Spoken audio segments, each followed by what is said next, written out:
Kasi yung hearing ni Senator Amy, kaugnay ng di umano, dahil wala pa naman sa akin tanggapan yung request sa pag-i-issue ng subpoena. At na ito daw ay may kinalaman sa kalayaan ng Senado. Nais kong sabihin, ang pagiging malaya ng Senado ay hindi pinapatunayan sa kada isang insidente kaugnay ng kagustuhan ng isang miyembro. Ito'y mababakas, makikita at mapapatunayan sa direksyong tinatahak ng aming institusyon. Nasabi ko na kanina, at alam na rin niya yun, na dahil sa pag-invoke ng executive privilege na sang-ayon sa mga naging desisyon ng Korte Suprema, ay minabuti ko na ito'y i-refer sa legal ng Senado para sa gayon ay matiyak na ang aming gagawing hakbang ay hindi makakadagdag ng gulo at hindi maglilikha ng constitutional crisis. Dahil sa dulo, anumang compulsory process na i-issue ng Senado na hindi kayang ipatupad ng Office of the Sergeant at Arms, siyempre hihiling ng tulong yan sa tanggapan ng Philippine National Police. Paano mo ipapatupad yon kung hindi sumasang-ayon ng executive doon? Yan ang simulain at bahagi ng tinatawag nating constitutional crisis na hindi ko papayagang mangyari o makadagdag pa sa kasalukuyang mga problemang kinakaharap ng ating bansa. Tinanong niyo ako kanina, sang-ayon ba sa pagkakaroon ng pagkakaunawaan o mas pagkakahiwa-hiwalay natin ang pagdinig na ito? Tingin ko yung pagdinig hindi. Pero kung gagawin namin itong hakbang na ito nang hindi pinag-aaralan ng lubusan, marahil ay hindi ito makakatulong sa pagkakaisa natin at dadagdag sa posibilidad na magkawatak-watak tayo lalo. Iintayin ko muna yung legal, pero ayokong inaakusahan ng Senado na hindi nagiging patas, depende kung pipirma o hindi. Hindi nakabase yun doon. Gagawin ko pa rin palagi kung anong tama at naaayon sa batas, at hindi kung ano ang pangangailangan o kagustuhan ng isa o ilang miyembro. So wala pa rin, sir, recommendation yung legal? Wala pa, nag-lunch ako tapos dumiretso na ako dito, hindi ko pa nakikita. So kung sakali mag-request Senator Amy para doon sa panibago na subpoena, hindi niyo yun a-actionan hanggat walang Hanggang recommendation? wala pang rekomendasyon yung legal dahil nasa parehong sitwasyon yan. So hindi na ba maiwasan na madala pa ito sa Korte Suprema, sir? Pag-uusapan din. Ulitin ko, lahat ng mga naging question kaugnay sa executive privilege ay nagdulot lamang ng mas malawak na kapangyarihan at amplification sa parte ng executive laban sa kapangyarihan ng Kongreso.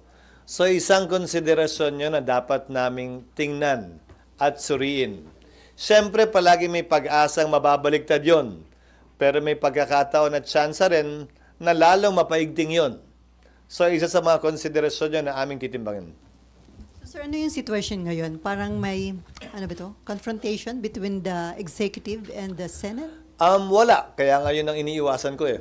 Kasi klaro naman yung batas kaugnay ng executive privilege. Pero imbis na mag-abogado nga ako sa sarili ko, nirefer ko na sa mga ibang abogado pa para hindi masabing sarili kong opinion lamang ito. So sir, the mere fact na may panibagong pinapasabina, dapat bang bilisan na ng legal team ninyo yung recommendation?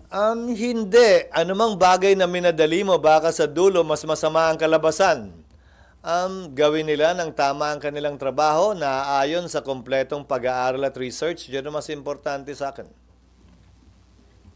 Sabi kanina, sir, ni Senator Ronald Bato de la Rosa, hindi pagrespeto doon sa doktrina ng checks and balance, yung hindi pagrespeto doon ng mga taga-executives doon sa Yan ang eksaktong sinabi namin sa kaso ni Ermita at sa kaso ni Neri. Ang kinatigan ng Korte Suprema ay ang executive branch.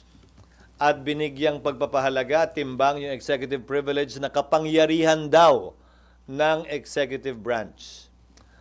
Hindi naman porkit hindi tayo sang-ayon ay ibig sabihin mali na yon. Lalo na kung may desisyon at batas na nagsasabing yon ang tama sa ngayon at sa kasalukuyan. Sir, for the record po, yung request for subpoena ay nasa inyo na? Wala pa. Pero may idea na po kayo kung Kasi ilan yung napanood ko officials? kanina sa hearing, ganun kakapal eh. At nasa sa akin na raw. Wag naman ganun. Akala ko nga papadala na agad eh. Wala pa naman. Hindi pa yata niya nasa-signan din eh. Sir, sorry, isang question. Nasa building na ba tayo ngayon o wala pa? Pwede naman, sir. Sige, kayo po muna. Huwag na. Yes, ma'am. Sir, sabi lang po kasi ni Rep. Robes, gusto niyang sumulat sa Robes. sa presidente na i-certify as urgent daw po yung anti-road rage bill given yung mga recent incidents. And susulat din daw po siya dito kung merong counterpart. Meron po bang counterpart bill dito? And would you support certifying it as urgent? Hindi ko alam kung may counterpart dito at hindi ko alam kung anong laman ng anti-road rage bill. At kung anong pinagkaiba nito sa murder in relation to the penalties that may be imposed. Dahil yung huling road rage incident sa Antipolo, sinampahan na ng kasong murder yung bumarel. So anong pinagkaiba ng road rage bill na ito? Paano niya mapapadali? Paano niya mapapabilis? O paano niya maliliwanag pa yung krimen kung sakasakali? Sir, last na lang po, Sir, New Yes, Senate Building. Pinirmahan ko na yung DAED, Detailed Architecture and Engineering Design, nung isang araw. Ito ang kauna-unahang pagkakataon, wag niyo akong tanungin kung bakit, na nagkaroon ng DAED ang building na ito, na dapat sana ay meron na bago pa man simulan ang building construction ng anumang building. But finally, meron na para tong roadmap, ika nga, hindi lamang plano, pero detailed nga, yung unang D, detalyadong plano na ito ng building. At ngayon na namin, sa pamamagitan ng pagbibid ng mga amounts na kailangan gawin, trabahong kailangan gampanan, kung ano magiging suma total nito sa mga susunod na linggo.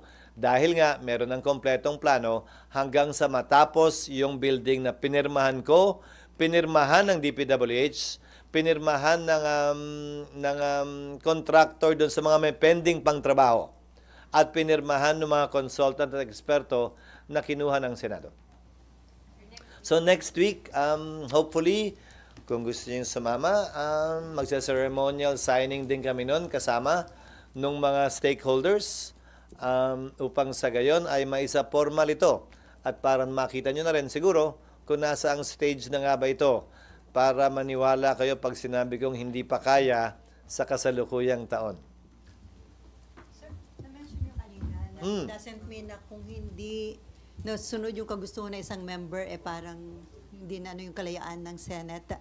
Are you hoping ba na kung may away man between Senator Amy at saka ang presidente, wag nang madamay pa yung Senate? Well, wala ako nakikitang away sa pagitan nila. Ang nakikita ko ay hindi pagkakasundo kaugnay sa isang issue o bagay. May kinalaman man yun sa politika o sa kanilang trabaho bilang Pangulo at bilang miyembro ng Senado. Hindi sa ayaw kong madamay ang institusyon. Pero bilang taga-Pangulo ng Senado, gagawin ko ang aking trabaho at gagampanan ko ng naaayon sa batas at naaayon sa tingin kong kinakailangan ng ating bansa at ng institusyong ito. Hindi depende sa kagustuhan lamang nagkataon ng isa o dalawang hearing o isa o dalawang miyembro ng Senado. Pero I will reach out to them in order to explain the legal situation with respect to the invocation of executive privilege na hindi ito simpleng pagdadahilan lamang. Gaya ng sinabi ko sa inyo kanina, hindi ko tinatanggap din yung sub judice argument ni Executive Secretary Borsamin. Maliwanag ang mga desisyon ng Korte Suprema niyan.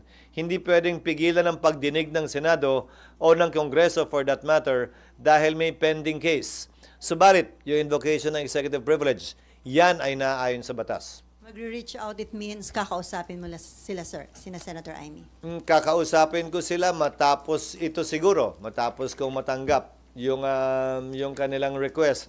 Hindi para pigilan o sabihan sila kaugnay sa dapat o hindi nila dapat gawin.